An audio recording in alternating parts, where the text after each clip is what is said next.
Well, breaking up is hard to do, right? Especially in this day and age, social media, when you see your ex tweeting and posting pictures. So should you unfriend or unfollow them after the split? Well, Tiffany Davis Henry joins me now. She's a psychotherapist and relationship expert. Tiffany, thanks so much. You know, some breakups are like a bye-bye, see you never, and some are like, hey, you know, we'll be friends. It's no big deal. But there are pros and cons to keeping in touch in this new age, right? For sure. I think you're right. Breaking up definitely is hard to do, but when we've got the day and age of social media, our exes are gone, but they're rarely forgotten. We are able to haunt our computer screens. They haunt us, and we haunt them, okay? Let's not lie about it here. I think it works a little bit both ways. So in what way? When is it positive to sort of stay friends with an ex online? You know, I always like to have a little bit of distance before there's contact, especially in a breakup, whether it's good or bad. I think it takes a little bit of time to get over someone. And so I think if it's been a while, then it's okay. But certainly if you're ill-intentioned, then I think that maybe you should push back a little bit and wait. And there are a number of reasons why maybe we shouldn't contact someone online that we've broken up with, or that has broken up with us. Well, and it's not just Facebook and Twitter. It's this day and age of texting. You know, everybody, it used to be that you had to pick up the phone or show up on someone's doorstep to be like, you know, I want to see you or hear from you. Now it's cyber stalking. Unfortunately, the hour gets a little bit later. Somebody picks up their phone, things start flying, and it can be destructive if it's not meant to be, right? It can totally be very destructive. And I always say that there are several reasons, but mainly three, that we kind of look at and start creeping online late at night and see what was supposed to be our happily ever afters. And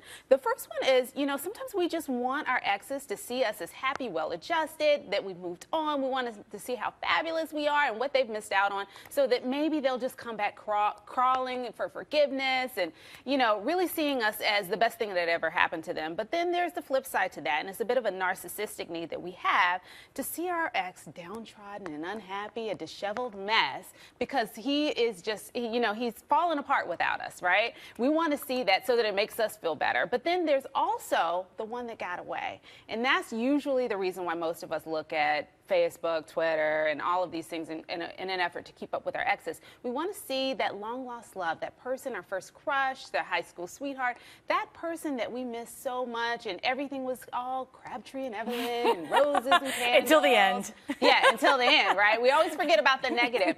The problem with that is it's not based in reality. Right. And so if we're focused so much on that past relationship, we're not really focused on the present or our future, and we may even be in a relationship that's going downhill, and part of the reason it's going downhill is because we're focused on something else. Yeah, let's talk about that. I mean, how dishonest it is if you are in a current relationship and you still have that innocent tweet or text with an ex. It's like, hey, just wanted to see what you were doing. Oh, no, nothing much. It seems innocent, but what does that do to your current relationship? Is that it doesn't do anything good, especially if you're keeping it a secret. Bottom line, if you can't share this communication with your current partner, then you shouldn't be doing it with your old partner. It's not going to work. It's not going to help your current relationship out. And in most cases, it definitely harms it.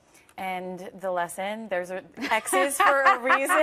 Yeah, there are definitely exes for a reason. You want to make sure that you're not violating the current boundaries of your relationship, first and foremost. And definitely make sure that whatever you're doing is coming from a genuine place, and you really want the best for your ex as well as yourself. If it's not the best, stay away from it, back out of it. Put down the phone, close your computer, go about your life, everyone. And no more Snapchat. It only leads to bad things. All right, Tiffany Davis Henry, thanks so much for joining me.